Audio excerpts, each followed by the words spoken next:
സകലമാന ആൾക്കാരും ഫിലിമിൽ വരുന്ന പെണ്ണുങ്ങളെ പിടിച്ച് പീഡിപ്പിക്കുന്നുണ്ട്.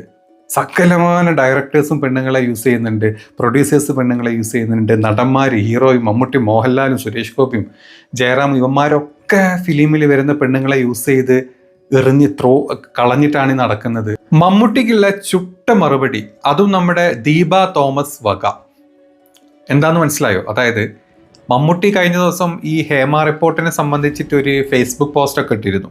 അപ്പം ആ പോസ്റ്റിന്റെ താഴെ വന്നിട്ട് നല്ലതും ചീത്തതുമായിട്ടുള്ള ഒരുപാട് കമന്റ്സ് ഒരുപാട് ആൾക്കാർ ഇടുകയും അത് ഷെയർ ചെയ്യുകയൊക്കെ ചെയ്തിട്ടുണ്ട്. പക്ഷേ മലയാള ഫിലിം ഇൻഡസ്ട്രി എന്നോ അതല്ലെങ്കിൽ ഒരു മീഡിയ മാധ്യമ സംഘത്തിന്റെ സൈഡിൽ നിന്നോ മമ്മൂട്ടിക്കെതിരെ ഒരു രൂക്ഷ വിമർശനം ആയിട്ട് ഒരു പ്രതികരണം അല്ലെങ്കിൽ ഒരു റിപ്ലൈ ആരും കൊടുത്തിട്ടില്ല. പറയാൻ കാരണം മമ്മൂട്ടിയുടെ പോസ്റ്റും അങ്ങനത്തെ ഒരു പോസ്റ്റായിരുന്നു. ഒരുപാട് അങ്ങോട്ട് എന്താ പറയുക, ആൾക്കാരെടുത്ത്, മമ്മൂട്ടി മാത്രമല്ല മോഹൻലാൽ പറഞ്ഞ ഉത്തരങ്ങളാണെങ്കിലും എവിടെയും തൊടാത്ത രീതിയിലുള്ള ഉത്തരങ്ങൾ. കാരണം ഒരു ഇൻഡസ്ട്രീനെ പറ്റി കുറ്റം പറഞ്ഞതുകൊണ്ടോ അല്ലെങ്കിൽ ഒരു ഇൻഡസ്ട്രിയിൽ ഇത്രയും കാര്യങ്ങൾ നടക്കുന്നുണ്ടെന്ന് ഒരുപാട് ആളുകൾ വന്ന് ഇത്തരത്തിലുള്ള കുറ്റങ്ങൾ പറഞ്ഞതിലൊന്നും ഈ ആളുകളുടെ ക്രെഡിബിലിറ്റിയും കൂടെ ഒക്കെ നമ്മൾ നോക്കണമല്ലോ. അപ്പൊ ഇങ്ങനത്തെ കുറെ സംഭവങ്ങൾ വന്ന സ്ഥിതിക്ക് അതിൽ മുന്നിട്ട് ഇറങ്ങിയിട്ടുള്ള ഒരാൾ പോലും ഇതുവരെ കമാന്നൊരു അക്ഷരം വേണ്ടിയിട്ടില്ല. ഈ റിപ്പോർട്ട് വേണം എന്ന് പറഞ്ഞ് മുന്നോട്ട് വന്ന ഒരാളുകൾ പോലും അവർക്ക് യഥാർത്ഥത്തിൽ അവരനുഭവിച്ചിട്ടുള്ള ഒരു കാര്യങ്ങളും അവരാരും മുന്നോട്ട് വന്ന് പറഞ്ഞിട്ടില്ല. അനുഭവിച്ചിട്ടുണ്ടെങ്കിൽ അവരാരും പറഞ്ഞിട്ടില്ല. അതുകൊണ്ട് തന്നെ ഇത്തരത്തിലുള്ളൊരു കമ്മിറ്റി ഇത്തരത്തിലുള്ള കുറേ ആരോപണങ്ങളൊക്കെ മുമ്പോട്ട് വരുമ്പം അതിന് മറുപടിയായിട്ട് ഭയങ്കര സ്ട്രോങ് ആയിട്ട് നമ്മളൊന്നും പ്രതീക്ഷിക്കാത്ത ഒരാളാണ് മമ്മൂട്ടിക്കെതിരെ മമ്മൂട്ടിയുടെ പേര് തന്നെ പറഞ്ഞിട്ട് ഒരു റിപ്ലൈ കൊടുത്തത്. നമ്മുടെ ദീപ തോമസ് എന്ന് പറഞ്ഞാൽ ഹോം മൂവിയിലൊക്കെ ആക്ട്രസ് ആയിട്ടുണ്ടായിരുന്നു. അതുപോലെ വിജയ് ബാബു ആയിട്ടൊരു കേസ് നടന്നുകൊണ്ടിരിക്കേണ്ട ഒരു സെക്ഷൽ ഹരാസ്മെന്റ് കേസും, ആ ഒരു കേസ് നമ്മളെല്ലാവരും കഴിഞ്ഞ 2-3 വർഷം മുമ്പ് കണ്ടിരുന്നു. ആ കേസ് സ്റ്റിൽ ഓൺ ഗോയിങ് ആണ്. അപ്പം അവരുടെ സ്റ്റോറി, ഇൻസ്റ്റാഗ്രാം സ്റ്റോറിയാണ് ഞാനിപ്പോൾ വായിക്കാൻ പോകുന്നത്. അതായത് the first rule of power group is you do not talk about power group. അതായത് ഫസ്റ്റ് സ്റ്റോറി വന്നത് ഈ പവർ ഗ്രൂപ്പിൻ്റെ എന്താ പറയുക ഫസ്റ്റ് റൂളാണ്, പരസ്പരം ആരോട് നമ്മൾ സംസാരിക്കുമ്പോഴും ഈ പവർ ഗ്രൂപ്പിനെ പറ്റി സംസാരിക്കാൻ പാടില്ല. അവരിട്ട രണ്ടാമത്തെ സ്റ്റോറി ഇതായിരുന്നു. After reading the statement of the so called big gun, അതായത് നമ്മുടെ മമ്മൂട്ടിനെയാണ് ഞാൻ പറഞ്ഞത്. I felt that ChatGPT could have done a better statement while more empathy. This reads more like he asked his granddaughter to write a response. അതായത് പുള്ളി ChatGPT-നോട് ചോദിച്ചാൽ ഇതിനേക്കാൾ നല്ലൊരു എംപത്തറ്റിക് ആയിട്ടുള്ള സ്റ്റേറ്റ്മെൻറ്റ് ChatGPT നമുക്ക് ക്രിയേറ്റ് ചെയ്ത് തരും. അതല്ലെങ്കിൽ പുള്ളിയുടെ ഗ്രാൻഡ് ഡോട്ടർ, അതായത് ദുൽഖർ സൽമാൻ്റെ മകളോട് ചോദിച്ചിട്ട് എഴുതിയിട്ടുള്ള റെസ്പോൺസ് പോലെയാണ് നമ്മുടെ സോ കോൾഡ് ബിഗ് എം ആയിട്ടുള്ള മമ്മൂട്ടി ഇട്ടത് എന്നും പറഞ്ഞിട്ടാണ് ദീപയുടെ 2 സ്റ്റോറീസ് വന്നിട്ടുള്ളത്. ഞാൻ ഇത് കണ്ടപ്പോൾ ഞാനും ഒന്ന് അത്ഭുതപ്പെട്ടു പോയി. അതായത് ഒരുപാട് ആൾക്കാർ ഇതിനെ സപ്പോർട്ട് ചെയ്ത് സംസാരിച്ചിട്ടുണ്ട്, ഒരുപാട് ആൾക്കാർ ഇതിനെ ഒപ്പോസ് ചെയ്തിട്ടും കമൻസ് ഒക്കെ വന്നിട്ടുണ്ട്. ഇതുപോലെ ഇത്രയും ഒരു സോഷ്യൽ മീഡിയ പ്ലാറ്റ്ഫോമിൽ വന്ന് ഓപ്പൺ ആയിട്ട് ഒരാൾ ഇതുപോലത്തെ മെസ്സേജ് ഇട്ടത് അല്ലെങ്കിൽ ഒരു സ്റ്റോറി ഇട്ടത് ഞാൻ ആദ്യമായിട്ടാണ് കണ്ടത്. ചിലപ്പോൾ അവർക്ക് അനുഭവപ്പെട്ട, നമ്മുടെ ഈ വിജയ് ബാബുവിൻ്റെ സൈഡിൽ നിന്നൊക്കെ അനുഭവപ്പെട്ട ഒരു ദുരനുഭവം കൊണ്ടായിരിക്കാം അവർ ഇത്രയും ഓപ്പൺ ആയിട്ട് ഇങ്ങനെ ഒന്ന് സംസാരിച്ചത്. പക്ഷേ അതിലെത്രത്തോളം ഇതുപോലത്തെ ഒരു ആക്ടറെ പിടിച്ച് അതിലിട്ട് ഈ ഒരു സ്റ്റോറിയുടെ ആവശ്യമുണ്ട് എന്ന് എനിക്ക് തോന്നുന്നില്ല. അതിപ്പം ഞാൻ മമ്മൂട്ടിയുടെ കാര്യം മാത്രമല്ല പറഞ്ഞത്, കഴിഞ്ഞ ദിവസം മോഹൻലാൽ വന്നിട്ട് പറഞ്ഞ റെസ്പോൺസ് ആണെങ്കിലും അവർക്കൊക്കെ അത്ര തന്നെ പറയാൻ പറ്റുള്ളൂ. നമ്മുടെയൊക്കെ ഓരോ രംഗങ്ങളിലും, ഫിലിം രംഗത്ത് പോട്ടെ, രാഷ്ട്രീയമാണെങ്കിലും ഫിലിമാണെങ്കിലും ബാങ്കിങ് ആണെങ്കിലും നമ്മുടെ IT ഫീൽഡ് ആണെങ്കിലും, ഇതൊക്കെയാണല്ലോ നമ്മുടെ ഒരു എന്താ പറയുക പ്രോമിനൻ്റ് ആയിട്ട് നിൽക്കുന്ന ഓരോ മേഖലകൾ. അപ്പം ഈ ഏതൊരു മേഖലകളിലാണെങ്കിലും ഈ പറഞ്ഞ കാര്യം ഇതിനേക്കാൾ വേഴ്സായിട്ട് നടക്കുന്ന സ്ഥലങ്ങളുണ്ട്, സ്പെഷ്യലി ബാങ്കിങ് ഏരിയകളിലും. അതുപോലെ തന്നെ നമുക്കറിയാം ഈ ക്രൂസ്, അതായത് നമ്മുടെ വ്യോമയാനം, നമ്മളെ ഫ്ലൈറ്റ് കാര്യങ്ങളിൽ, ഇങ്ങനത്തെ ഒരുപാട് സ്ഥലങ്ങളിൽ ഈ സ്ത്രീകൾ ഇതുപോലത്തെ ചൂഷണങ്ങൾ നേരിടുന്നുണ്ട്. അതറിയുന്നവരും അറിയാത്തവരും ഒക്കെ ഉണ്ടായിരിക്കും. പക്ഷേ അത് വിചാരിച്ചിട്ട് അവിടുത്തെ ഒരു സത്യം പറഞ്ഞാൽ സിനിമ എന്ന് പറഞ്ഞാൽ മമ്മൂട്ടി മോഹൻലാലും അല്ല, അവരതിൻ്റെ മലയാളികൾ അല്ല മലയാളത്തിൻ്റെ സിനിമയുടെ ഏറ്റവും ഹയസ്റ്റ് ലെവലിൽ നിൽക്കുന്ന 2 ആക്ടേഴ്സ് മാത്രമാണ്. അപ്പോൾ അവരോട് നിങ്ങളിതിന് അഭിപ്രായം പറയണമെന്ന് പറഞ്ഞാൽ അവരെന്താണ്, അവർ വന്ന് പറയണോ? ഇത്രയും വർഷങ്ങളായിട്ട് ഞങ്ങൾക്ക് അറിയാം ഇത് നടക്കുന്നുണ്ട്, ഇത് ഡെയിലി ഞങ്ങളുടെ ഇൻഡസ്ട്രിയിൽ നടക്കുന്ന കാര്യമാണ്, ഞങ്ങൾ അഭിനയിക്കുന്ന മൂവികളിലൊക്കെ അങ്ങനെ നടക്കുന്നുണ്ട്, ഇതാണോ അവർ പറയണം എന്ന് നിങ്ങൾ കരുതിയിരിക്കുന്ന മറുപടി ഇതാണോ? അവരെന്താ പറഞ്ഞത്? അവരാരും തള്ളി പറഞ്ഞോ? ഹേമ കമ്മിറ്റിയിൽ തള്ളി ആരെങ്കിലും പറഞ്ഞോ? ഇല്ലല്ലോ.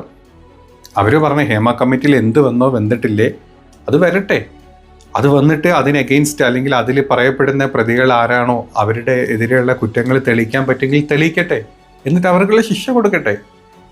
അല്ലാണ്ട് ഇവരാരും വന്ന് പറഞ്ഞിട്ടില്ല ഈ പറയുന്നതൊക്കെ സത്യം ഒന്നുമല്ല, ഒക്കെ കളവാണ്, ഞങ്ങൾ ഇതിന് അപ്പോസ് ചെയ്യുന്നതാണെങ്കിൽ അപ്പം നിങ്ങൾക്ക് ഈ പറഞ്ഞ കാര്യങ്ങൾ സംസാരിക്കാം.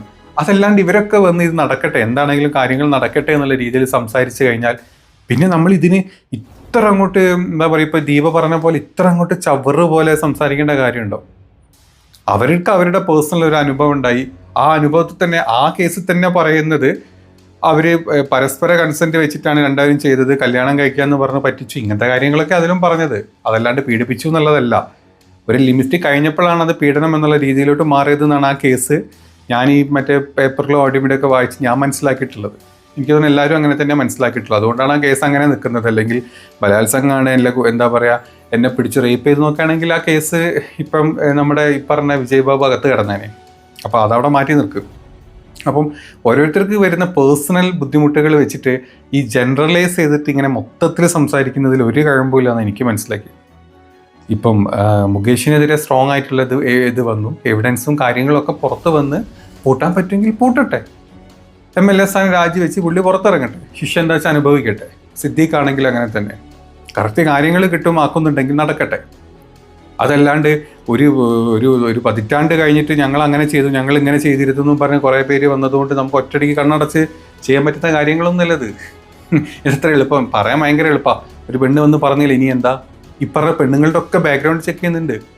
ഈ പറഞ്ഞ സ്പെഷ്യൽ ഇൻവെസ്റ്റിഗേഷൻ ടീം ഈ പരാതിക്കാരുടെ ബാക്ക്ഗ്രൗണ്ടും കാര്യങ്ങളൊക്കെ ചെക്ക് ചെയ്തിട്ടൊക്കെ ഇതിനുള്ളൊരു തീരുമാനത്തിലെത്താൻ അവർക്ക് പറ്റുള്ളൂ. ചാടിക്കേടിയൊരു പെണ്ണ് പറഞ്ഞെന്ന് വിചാരിച്ച് നമുക്ക് ചെയ്യാൻ പറ്റുന്ന കാര്യമൊന്നുമില്ല. അതിപ്പോൾ ആരുടെ ഈ ഏതൊരു നടന്മാരെ ഡയറക്ടേഴ്സിനെതിരെ വന്ന കേസുകളാണെങ്കിൽ അങ്ങനെ തന്നെ, അത് തന്നെ നമ്മൾ എന്നും സംസാരിച്ചുകൊണ്ടിരിക്കുന്നത്.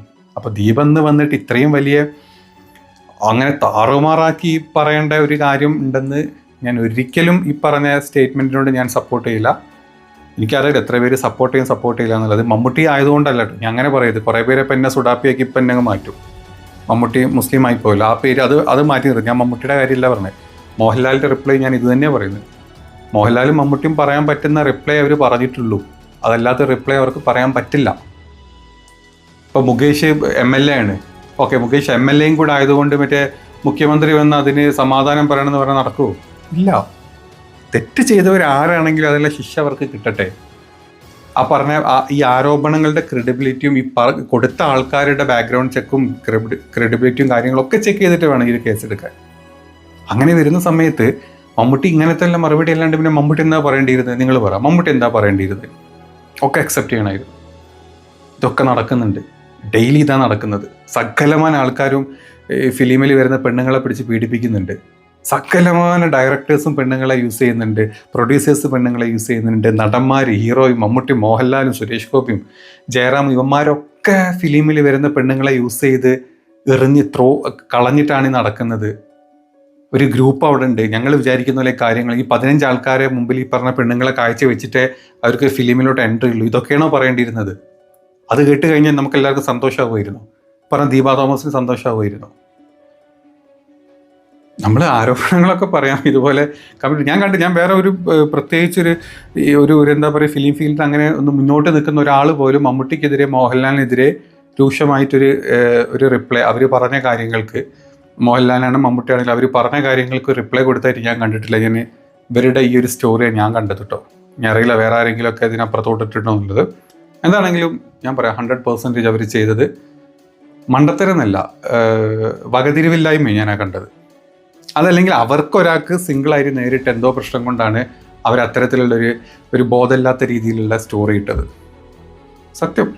ഇപ്പം നമ്മൾ കണ്ടല്ലോ രേവതിയുടെ അവസ്ഥയും, റീമ കല്ലിങ്കലിയും, ആഷിഖ് അബുവും ഒക്കെ കൊട്ടി നടന്ന ആൾക്കാരുടെ തനി സ്വരൂപം നമ്മളിപ്പോൾ കണ്ടുകൊണ്ടിരിക്കുന്നുണ്ടല്ലോ പല വാർത്തകളിലായിട്ട്. അപ്പം അങ്ങനെ അങ്ങോട്ട് കണ്ണടച്ച് നമ്മൾ കുറ്റം പറയാൻ വരട്ടെ. രണ്ട് സൈഡത്തും അമ്മയുടെ സൈഡിൽ നിന്നും WCCൻ്റെ സൈഡിൽ നിന്നും പുറത്ത് വരട്ടെ ആൾക്കാർ. പുറത്ത് വന്നിട്ട് ഓരോന്നിനെ പിടിച്ചടിക്കണം. അതാ വേണ്ടത്.